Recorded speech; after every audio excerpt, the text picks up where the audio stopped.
when you're sitting in the train, you're higher than people standing on the platform. So looking down out of the train, I could see on the platform a young girl, a schoolgirl in her teens.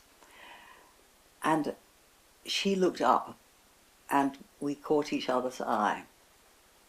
And I could see that she was thinking, oh, if only I could be that woman on the train. If only I could be going out into the big world instead of being here. And it reminded me of when I had been her age, and I would have been the one looking at the adult whom I romanticized and thought, oh, how wonderful it'll be when I'm grown up. And that's what made me write this poem, Passenger.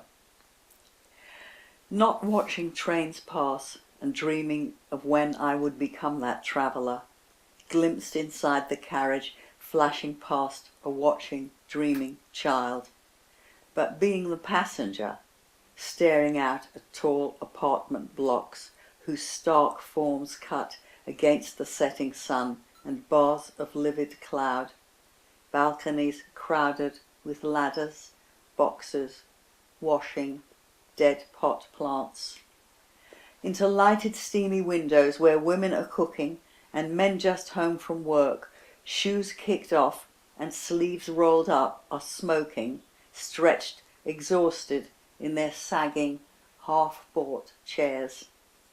Under viaducts where children, busy with private games and errands, wheel and call like birds at dusk.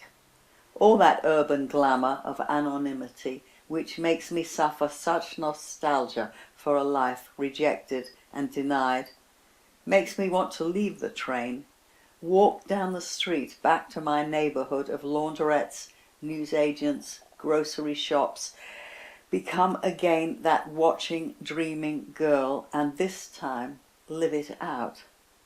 One moment only was enough before a yawning tunnel mouth obscured us both, left her behind. The next poem I'll read is called Handbag. My mother's old leather handbag, crowded with letters she carried all through the war. The smell of my mother's handbag, mints and lipstick and coty powder. The look of those letters, softened and worn at the edges, opened, read and refolded so often. Letters from my father. Odour of leather and powder, which ever since then has meant womanliness and love and anguish and war. The next poem I'm going to read is another poem dedicated to my mother. I actually didn't start writing poems about my mother until after her death. So I think it's a pity that she didn't ever see any of them. This is called The Crescent. My stick of lip salve is worn away into the same curved crescent that was the first thing I noticed about my mother's lipstick. It marked the pressure of her existence upon the world of matter. Imagine the grim fixity of my stare, watching her smear the vivid grease across her lips from a tube shiny as a bullet. The way she smoothed it with the tip of a little finger. The tinge it left, even after washing her hands, explained the name Pinky. And her pointed tongue licking out like a kitten's, fascinated, irritated. It was part of the mystery of brassiers and compacts and handbags that meant being grown up. I thought my own heels would have to grow a sort of spur to squeeze right down the narrow hollow inside high heels. Now I am calmer and no longer paint my lips, except with this, pale as a koshered carcass drained of blood in salty water, or a memorial candle, wax congealed down one side, as though it stood in the wind that blows from the past, flame reflected like a crescent moon against a cloud in the pool of molten light. I carry the sign of the moon and my mother, a talisman in a small plastic tube in my handbag, a holy relic melted by believers' kisses. And every time I smooth my lips with the unguent, I feel them pout and widen in the eternal smile of her survival through me. Feel her mouth on mine. Over the years, I've written many poems about Sybil's, the prophetic women of the ancient world. And it began because I was approached by an American artist, the sculptor and printmaker Leonard Baskin, who said he had started doing drawings of Sybil's and would I like to write some poems. And we ended up doing the most beautiful book together, and I continued writing Sybil poems. And this is one of them, and it's called Elegant Sybil. Having become an expert at false tones, as the voices slide lower or higher than intended, out of control, having heard so many lies, seen so many faces altering crazily, trying to hide their real motives, having pondered the fate of those who came to consult her, and how little difference any words make, her gaze is now withdrawn and watchful as a diplomat's. Her lips, though still full, meet firmly in a straight, hard line.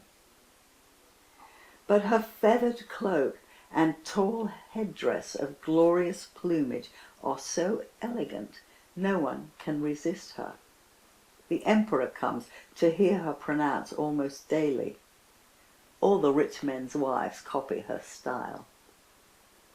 Alone at last, she strips off her regalia, lets the fine cloak drop to the floor, pushes strong fingers through the stubble of cropped hair, and climbs into the deep stone bath of water so cold that even at the height of summer she shudders, and in winter the effort of will the action demands has become her greatest indulgence.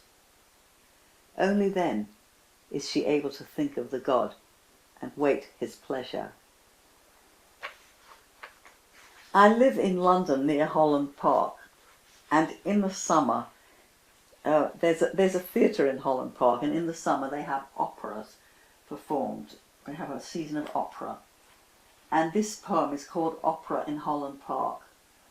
There are peacocks wandering around in Holland Park, and I wasn't actually in the audience for this opera, but I was in the park, and so I could hear the music. Opera in Holland Park. Raucous peacocks, like abandoned babies, counterpoint the final chorus of Tosca, Act 1. Every table in the cafe is occupied by drinkers halted in the posture of listeners, abstracted gaze, alertly lifted head. The fumy blaze of flower beds, smouldering braziers in the summer dusk. Vortices of midges vibrate above the hedges like heat mirages. To stare at the waterfall in the Japanese garden for more than a few moments alters the scale. 1,000-meter plunge down an Andean precipice. In the interval, the audience eat ice cream, stroll past the orangerie. Violinists tighten their strings. I have never been so close to a peacock before. It struts, stops, opens its beak, emits a creaking, tentative call, and makes me jump with fright.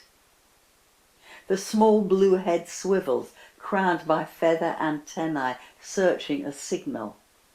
precise articulation of spurred legs like precious mottled enamel, clawed feet.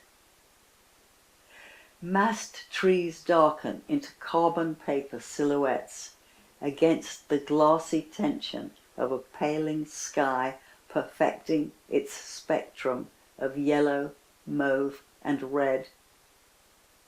Scarpia's room in the palace. Magnificence. I can hear Tosca singing. The anguish starts again. Chained Angel. Since I stood it outside my front door, this almost life-sized wooden figure, I've questioned visitors on their opinion of my angel's gender, whether it more resembles a Duccio Virgin or Uccello warrior. The angel's attribute, a branch of palm, its dress, a simple robe, and hair curled to the shoulder, are not specific to either. At first you think it's there to guard the door. Then you notice a length of chain attached between statue and floor.